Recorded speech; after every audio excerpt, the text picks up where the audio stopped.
Hi, everybody. It's Michael Leveres from jurisq.com with an attorney who is a partner in the personal injury law firm of Gregory, Spektor and Associates, Matthew Sullivan. Matthew, thank you for being with us again.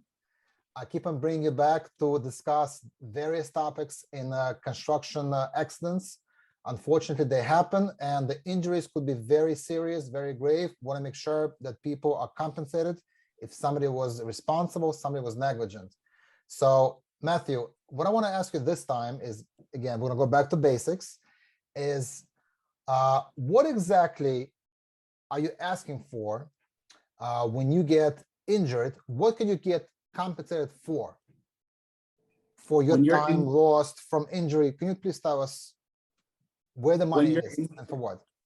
When you're injured on a construction site, you can be compensated not only for your pain and suffering, not only for the amount of time that you lost from work from the date of the incident, but for all your future earnings, all the money that you would have earned in the future, all those retirement benefits, all those union benefits. For many of our union clients, you can be compensated for all of those losses, which often results in the millions and millions of dollars. What about if you have injuries and you have medical bills? Can you get compensated for that?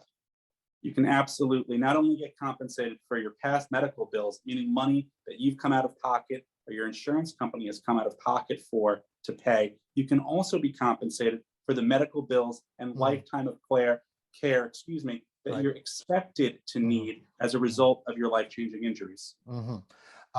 Matthew, what about if, let's say you had a job where you had to use your physical force, however, from your injuries, you're no longer able to do the job you did before. So now you're getting paid less. Maybe you can work less hours. You can't pick up the heavy materials as you used to before. So they gave you a lower job. Can you get compensated for the loss of income?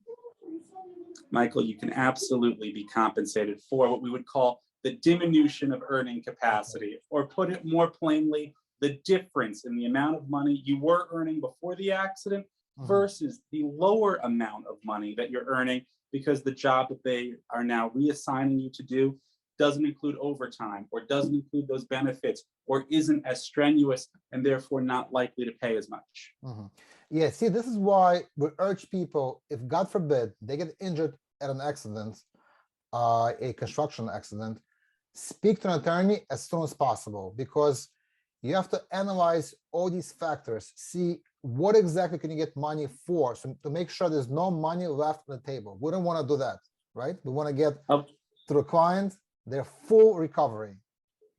Of course, and that's why, Michael, you not only need lawyers who understand the law, but you need lawyers who have relationships with expert witnesses, expert economists, expert rehabilitationists, expert life care planners who understand the mathematics of these losses and who can show up to a jury with us, show up to trial with us, and blackboard these millions and millions of dollars in losses. So that way, when a jury does award a worker millions of dollars in compensation, they have a good reason to, and juries love to do the right thing and compensate the injured worker. Of course. I would say juries like the working men and women, right?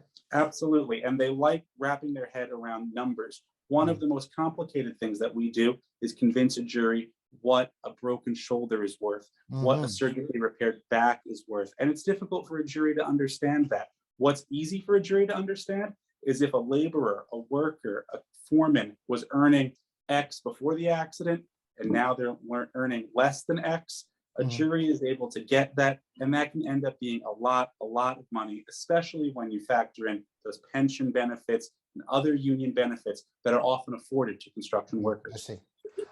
Matthew, you mentioned experts. That sounds expensive. Who pays for those experts? At Gregory, Spektor and Associates, we front all of the litigation costs. That means we pay for the experts, and we only recover those costs at the end of the case. When we win the case, we understand that injured workers are already struggling to heal, struggling to continue to put food on the table. The last thing they need is another hand in their pocket, another bill to pay, another expert witness to put on the stand. That's not how we operate. At Gregory, Spektor and Associates, we front those costs and we only get paid when you get paid. Very good. As a follow-up question, if you're suing the company you're working for, right? The general contractor or the developer, can you stay at your job while you're, once you're healed, you're able to go back, but the case goes on. Are you able to stay at your job or you have to quit? You can certainly stay at your job if you're physically able to. Right. In New York, you can't go after your employer directly because they afford you workers' compensation benefits. Those workers' compensation benefits include getting your medical bills paid for. If your medical treatment has concluded and the doctors say you can go back to work, then we understand how difficult it is and how important it is to put food on the table. You can go back to work, but bear in mind, when we go to trial, when we sue the developer or the construction manager or the general contractor, they will use that as evidence to say, you're not really that hurt, you came back to work. And so these are all factors that we have to consider when we make those decisions during the course of the litigation.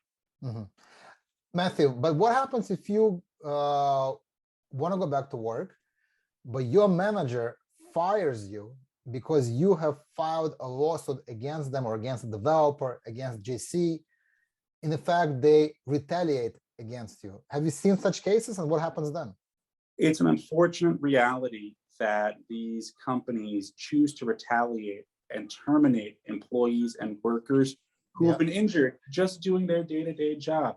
Right. If there's a retaliatory firing, that opens up a whole host of potential employment litigation matters that we can either assist with, or we work hand in hand with qualified, skilled employment lawyers who would be able to bring that separate cause of action against the employer. Very good.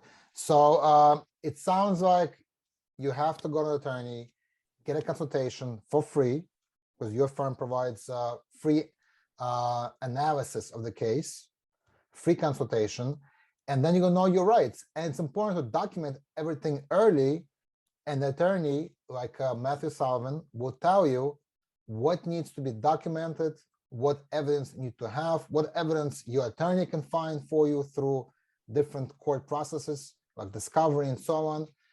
So you are in the best position to recover the most money for your case. Matthew Sullivan from the law firm of Gregory, Spektor Associates, thank you so much. This was always very interesting, very educational. And what we're trying to do here is not just to give you dry law, because that's boring. We're trying to make it interesting to educate you on your rights. So you know, so you are aware of what is going on prior to your case and during your case. So please follow us for more educational posts on legal topics, on Q&As with various attorneys. And please like our pages on Facebook, on Instagram, YouTube. We're everywhere, so you can reach us, you can access us. And if you have any questions, either call Matthew Sullivan directly. We're going to give the phone number on the bottom of the screen, or you can post comments below this post on social media or what have you. Matthew Sullivan, thank you so much. And I'll see you very soon with more questions. Really appreciate your time. Thank you.